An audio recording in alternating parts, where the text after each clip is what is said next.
চতুর্থটা হলো ওয়ান শামাইলিহিম, ওদের বাম দিক থেকে আসবে। এটা কেমন? এটা হচ্ছে ফাসেক জালেম শ্রেণীর মানুষ যারা, তাদের সামনে মদ, জুয়া, জেনা সবকিছু উন্মুক্ত করে দিবে, এগুলোর পিছনে ছোট এক। তো এইভাবে চতুর্দিক থেকে শয়তান আসবে এবং বলবে, আল্লাহকে বলেছে ওয়ালা তাজিদু আকসারাহুম শাকিরিন, আল্লাহ আপনি বেশিরভাগ আদম সন্তানকেই শুকরগুজার পাবেন না। এটা কি বাস্তব না? এখন বেশিরভাগ মুসলিম নামাজ পড়ে না পড়ে না? বেশিরভাগ মুসলিম যাকাত দেয় কি দেয় না? রমজান মাস আসছে দেখবেন বেশিরভাগই অনেকেই রোজা রাখবে না, আছে না? রমজান মাসে মানুষ বেপরদায় চলছে না? রোজা রেখেও মানুষ মাপে কম দিবে না? নামাজ পড়েও সুদ খাচ্ছে না? মানে বেশিরভাগ মানুষ কিন্তু সত্যি সত্যি আল্লাহর পথে নাই।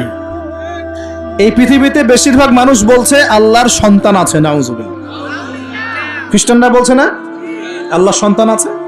তো বেশিরভাগ মানুষকে আমি পথভ্রষ্ট করে ছাড়বো, শয়তান কিন্তু বলে গেছে এবং সেটা কিন্তু বাস্তব হচ্ছেও। আল্লাহ পাক অন্য সূরায় বলেছেন